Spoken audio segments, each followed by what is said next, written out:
two family હું આવી ગઈ મારો મિની બ્લોગ લઈને છાસ અને ખીચડી ખાવાની કોને મજા આવે સવારે મને તો મજા આવે ઉનાળામાં આજે આપણે રાજમાનું શાક બનાવશું એ પણ ગ્રેવી વાળું તો ચલો ફટાફટ મેં રાજમાને બાફવા મૂકી દીધા છે કિચનના આડાવાળા કામકાજ પતાવ્યા છે અને હવે આપણે બનાવશું રાજમાની ગ્રેવી ટમેટા મરચાંની ગ્રેવી અલગ કરી છે અને ડુંગળીની ગ્રેવી અને જીરાવાળા ભાત બનાવ્યા છે તેલ મૂકી દીધો છે અને આ રાજમા પણ બફાઈ ગયા છે કોને કોને રાજમા ચાવલ ભાવી મને કહી દેજો કમેન્ટમાં રાજમા હોય તો રોટલીની જરૂર ન પડે આ મીઠી સેવ જે મારા બાજુવાળા ભાભી આપી ગયા હતા એકદમ મસ્ત હતી ભાભી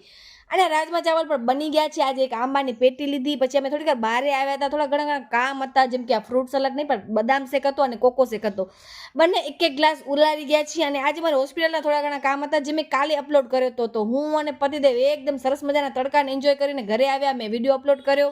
અને હવે મેં થોડીક પ્રોપર ડાયટિંગનો પ્રોપર મીન્સ કે જેટલું થાય એટલું કરું છું તો હું રોટલી નથી ખાતી આજે બને તો અને મેં ચિલ્લો બનાવી લીધો મારા માટે અને પછી મારા સાસુમાના રૂમમાં આવી ગયા થોડીક વાર આરામ કરવા માટે સાંજના પતિદેવ કાંઈક આ ટાઈપનો છોકરાઓ ભેગી મેચ રમતા હતા ડાયટિંગ એટલે એવું નથી કે એકદમ પ્રોપર પણ જેટલું બને એટલું